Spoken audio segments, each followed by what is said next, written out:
আসসালামু আলাইকুম। এলিসাস কুকিং রেসিপিতে সবাইকে শুভেচ্ছা জানাচ্ছি। আজকে তৈরি করছি ভ্যানিলা কাপকেক। এই সফট কাপকেকগুলো তৈরি করেছি আমি ওয়ান টাইম কাপে। খুবই সফট হয়েছে আর সেই সাথে খেতে অনেক বেশি মজার হয়েছে। তবে তৈরি করাটা কিন্তু ঝামেলার না। যারা নতুন নতুন কেক শিখছেন তাদের জন্য অনেক সহজভাবে আজকের এই কাপকেকগুলো আমি শেয়ার করেছি। আশা করছি ভালো লাগবে। কেক তৈরি করার জন্য প্রথমে নিয়ে নিয়েছি 2টা ডিমের সাদা অংশ, কুসুমটাকে আলাদা করে নিয়েছি। তারপর একটা ইলেকট্রিক বিটার দিয়ে লো স্পিডে প্রথমে বিট করতে হবে। আর এখানে 1/4 কাপ চিনি অল্প অল্প করে দিয়ে মিশিয়ে নিতে হবে।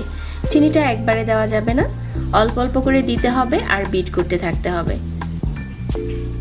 চিনিটা যদি একবারে দিয়ে দিই তাহলে কিন্তু আমাদের হোয়াইট অংশটা খুব ভালো করে ফুম হবে না। তো অল্প অল্প করে পুরোটা চিনি দিয়ে দিয়েছি আর এখন বিট করে নিচ্ছি। বিট করতে করতে একটা সময় দেখা যাবে যে এই মিশ্রণটা অনেকটা ফ্লাফি হয়ে গেছে। তারপর এখানে ডিমের কুসুমটা দিয়ে দিচ্ছি, হাফ চা চামচ দিয়ে দিচ্ছি ভ্যানিলা এসেন্স।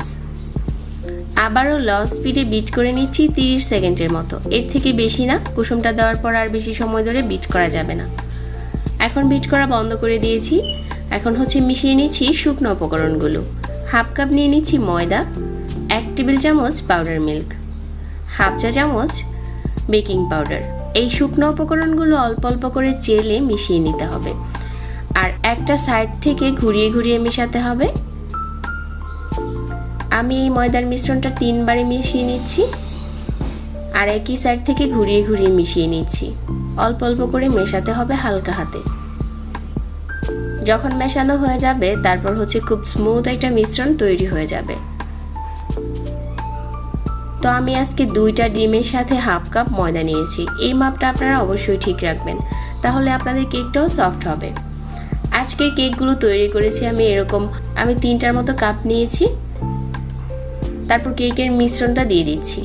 কাপগুলোর মাঝে যখন মিশ্রণটা ঢালা হয়ে গেছে তারপর উপরে দিয়ে দিচ্ছি কিছুটা বাদাম কুচি।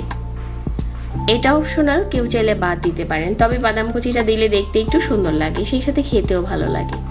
আমি 2 রকমের বাদাম কুচি নিয়েছি আর আগে থেকে চুলায় একটা পাত্র বসিয়ে প্রি হিট করে নিয়েছি।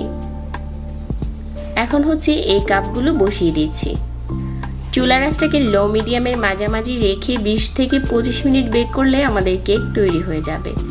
এখন কেকটা বেক করা হয়ে গেছে আর আমি চুলা থেকে নামিয়ে নিচ্ছি। সেই সাথে কেকটা ঠান্ডা হয়ে গেছে, আমি কাপ থেকে উঠিয়ে দেখাচ্ছি। খুবই সহজে ভ্যানিলা কাপকেকটা তৈরি হয়ে যায়। যারা আজকের মাপ ঠিক রেখে কেক তৈরি করবেন আমি আশা করছি তাদের কেকও ভালো হবে। সবাইকে ধন্যবাদ জানাচ্ছি আর সেই সাথে বিদায় নিচ্ছি। আল্লাহ হাফেজ।